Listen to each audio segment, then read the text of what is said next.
Joe Kent, the director of the National Counterterrorism Center, announced his resignation on Tuesday, citing his concerns about the justification for military strikes in Iran and saying he cannot, in good conscience, back the war. In a statement posted on social media, Kent wrote Iran posed no imminent threat to the United States. He added the United States, quote, started this war due to pressure from Israel and its powerful American lobby. His resignation reflects unease within US President Donald Trump's base about the war and shows that questions about the justification for the use of force in Iran extend to at least one senior member of Trump's Republican administration.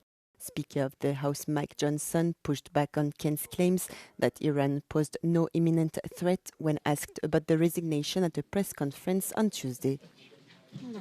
There was clearly an imminent threat that Iran was very close to the enrichment of nuclear capability, and they were building missiles at a pace that no one in the region could keep up with. 3 weeks into the US and Israel's war on Iran, it's becoming clear both sides are fighting very different wars. That's according to a leading expert on Middle East politics. He says the Americans and Israelis are looking for a quick, decisive win, while Iran is playing a much longer game, where simply resisting and surviving is victory. Meanwhile, Gulf countries are caught in the middle, bearing the brunt of Iran's retaliatory strikes. To help us make sense of this all, I'm joined on Euronews by Mehran Kamrava, professor of government at Georgetown University in Qatar. Professor, when we spoke in January, there was still some hope that cooler heads may prevail. Now, that clearly didn't happen. So from your perspective, what went wrong? Well, a couple of things went wrong diplomatically. As far as Netanyahu is concerned, the June war never really ended. Ali Khamenei, the supreme leader who's now dead, refused to kind of meet the United States halfway. Although Iran did negotiate, and although they did engage in negotiations, Trump wanted direct negotiations, Iran refused. Trump wanted kind of a quick and swift resolution to the nuclear file. Iran dragged it out.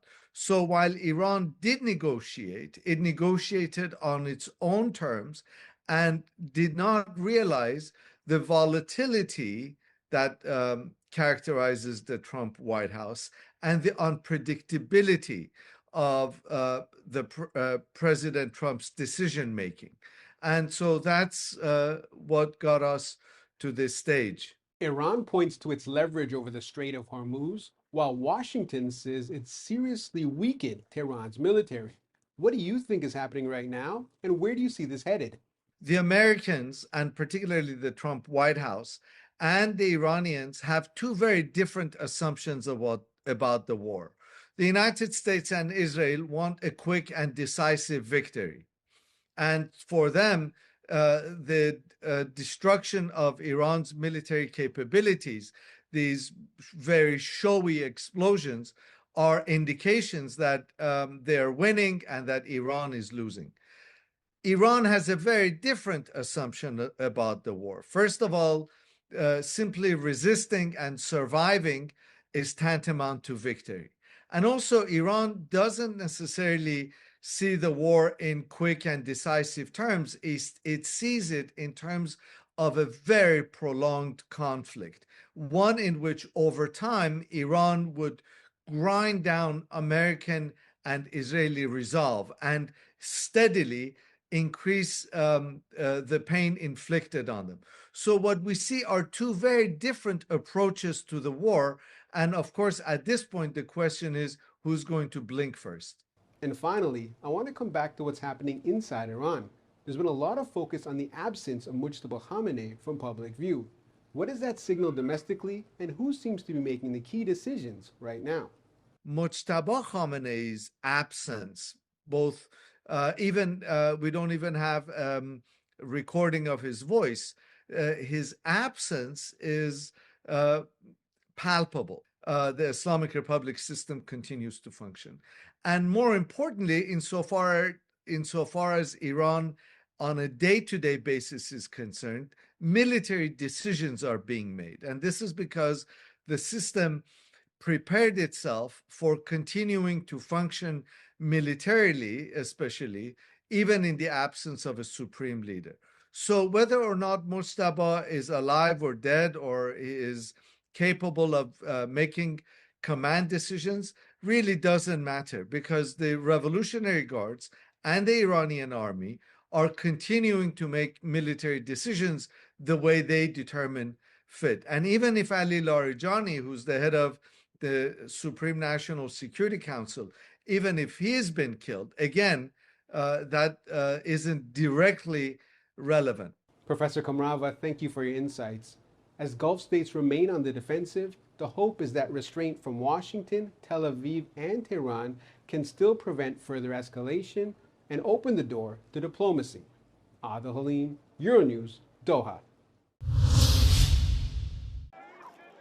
Iranian intelligence services are conducting extensive surveillance operations against opposition activists in Germany, using family members as leverage and WhatsApp to recruit informants, according to German security officials and exiled Iranians. Exiled Iranians like Hossein Yagobi have had to endure the torture of family members as well as threats. The engineer has lived in Germany for more than 40 years and he has been harassed by intelligence services for almost as long. Gleich nach meiner Ankunft hier in Deutschland wurden zunächst mal meine Familienangehörigen im Iran festgenommen und dann ging es richtig die Unterdrückung und sogar Folterung von einigen Familienangehörigen weiter. Mir wurde immer wieder gesagt, wenn du bereit wärst, mit uns zusammenzuarbeiten, dann würden wir natürlich Sie nicht nur in Ruhe lassen, sondern Sie können auch als Ingenieur nach Iran kommen und wir würden ihn auch sogar als Chef einer Firma einsetzen und so weiter und so fort. In order to put pressure on exiled Iranians, intelligence services pose as opposition members and contact their victims via WhatsApp. Chat logs obtained by Euronews have shown such attempts. In one exchange, an agent asked for information about people at protests, saying, for example, the guy in the red jacket has a girlfriend, tall, with long hair. What is her name? Who brought you into contact with them? The message reads. There are also threats to sabotage the asylum application process of victims if they speak publicly about the contacts. Wir wissen, dass Leute, die als Flüchtlinge in den Iran zurückkehren wollen, dann müssen sie bei der iranischen Botschaft ein Formular ausfüllen und sich verpflichten und dafür bereit erklären, dass sie auch bereit sind, Namen zu nennen eventuell. Und das ist leider eine Gefahr, wodurch dann einige Leute auch als Spione dann angeworben werden. Ralph Gadban is a political scientist who has written a book about the mullahs network and how they use such methods. Das sind diese Regime, die diktatorische Regime, die denken, dass jede oppositionelle Stimme eventuell eine Gefahr sein kann, die muss verstummen. Das gehört zu den Regimen, der autoritären Regimen. About 160,000 Iranians without German passports live in Germany. In addition, numerous individuals have dual citizenship. Complaints about possible harassment by intelligence agents often come to nothing. All that remains for them is the hope for a swift end to the Iranian regime. Besonders aktiv ist der iranische Geheimdienst hier in Deutschland auf Demonstrationen.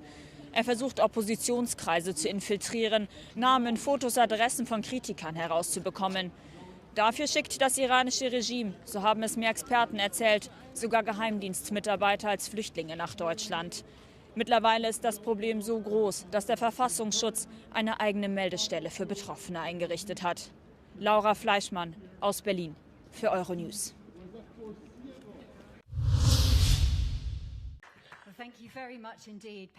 From medicine shortages, European health sovereignty, and the ethical lines of AI, Euronews Health Summit in Brussels sparked a flurry of debate. Here are some of the main takeaways from the event, which gathered some of the world's top political and business leaders in health.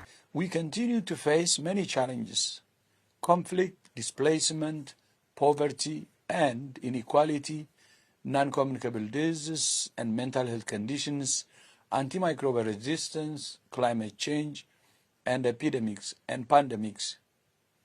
None of these dangers can be managed in isolation. Shared threats demand a shared response. I think the lesson from COVID-19 is that protectionism doesn't work. And even if we were in Europe, even if we were in a single market, we know that there was a period of time where there were very strong protectionist temptations within Europe. And luckily, there was awareness and people realized that this was not the way forward. So when we look at AI in health, or AI in general, when you look at the United States, it's primarily funded by the private sector, venture capital. Yes. When you look at China, the other big powerhouse, it's mainly state-driven. I think this is actually the biggest opportunity for Europe, which is to be right in the middle, to bring together the public and the private sector to work together. If Europe is able to find that solution, and I think it's critical that the European institutions understand that they need to work closer with the private sector, that the regulators need to create a pathway of conversation with companies developing the innovations from the start, from the moment they start developing the technology all the way to access to market. We have faced challenges imposed by the pandemic, but we have also taken a very important lesson, which is that health is a strategic asset for Europe. And having said that, what I mean is, if health systems are in trouble, everything else collapses, the societies are suffering, everything else is suffering. So I would say that it doesn't really matter where are the different competencies levels. It matters what kind of health care delivery will be reaching the patients.